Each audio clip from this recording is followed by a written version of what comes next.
నమస్తే. ఇప్పుడు మలబద్ధకం అంటే ఏమిటి, మలబద్ధకం అంటే ఏమిటి అనేది చూద్దాం. ఇది ఎవరు రాశారు? డాక్టర్ మంతిని సత్యనారాయణ గారు. ఇందులో సుఖ విరేచనం, సుఖమయ జీవనం, సుఖజీవన సోపానాలు 7వ భాగంలో ఉంది. అది మీకు వినిపిస్తాను, చూద్దాం. ఈరోజు మనం తిన్న ఆహారం ద్వారా తయారైన మల పదార్థం అంతా రేపు ఉదయం ఆహారం తినేలోపుగా బయటకు విసర్జింపబడకపోతే దాన్ని మలబద్ధకం అంటారు. దేన్ని మలబద్ధకం అంటారు?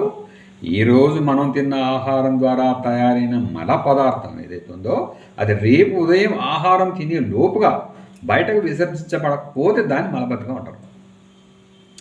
ప్రేగులోనికి చేరిన మలం బద్ధకంగా ప్రయాణిస్తుంది కాబట్టి దీనికి మలబద్ధకము అని పేరు వచ్చింది. ప్రేగులోనికి చేరిన మలము బద్ధకంగా ప్రయాణిస్తుంది కాబట్టి దీనికి మలబద్ధకం అనే పేరు వచ్చింది.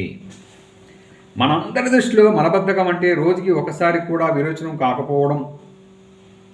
పూర్వీకులు అయితే రోజు ఉదయం సాయంకాలం 2 పూటలు అవ్వకుండా రోజుకు ఒక్కసారే వెళ్తే దాన్ని మలబద్ధకం అనేవారు. ప్రస్తుతం రోజుకొక్కసారి వెళ్ళడం అనేది 150 నుంచి 60 మంది విషయంలో జరుగుతుంది. వీరందరూ వారికి మలబద్ధకం లేదనే అనుకుంటారు.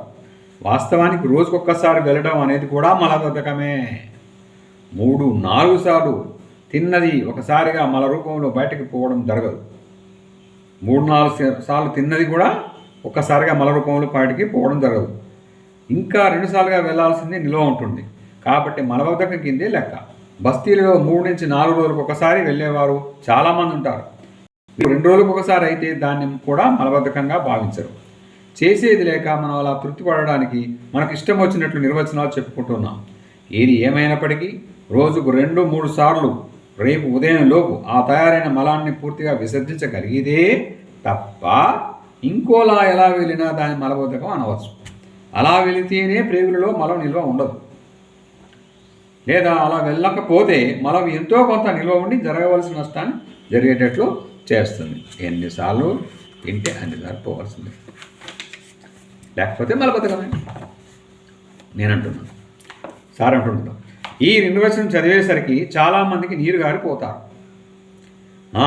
మనకు అలా కావచ్చిందంటలే, ఎంతమందికి అది సాధ్యమవుతుంది అని అనుకుంటారు. అలా ఎవరూ నిరుత్సాహపడవద్దు. మీ అందరికీ నిర్వచనంలో చెప్పినట్లు రేపటి నుండి విరేచనం ఎప్పటికప్పుడు వెళ్ళిపోయే మార్గాలను తెలియజేయబోతున్నాను. ప్రేగులలో జరిగే మార్పులన్నీ పూర్తిగా మీ కళ్ళకు కట్టినట్లుగా అర్థమవుతాయి. మీరు నేను చెప్పేది అర్థం చేసుకున్నాక రోజుకొక్కసారి వెళ్ళడం మలబద్ధకం అవునో కాదో మీకే స్పష్టంగా తెలిసిపోతుంది. ఈ మలబద్ధకం ఎక్కువ రోజులుంటే అదే మన బద్ధకంగా మారుతుంది.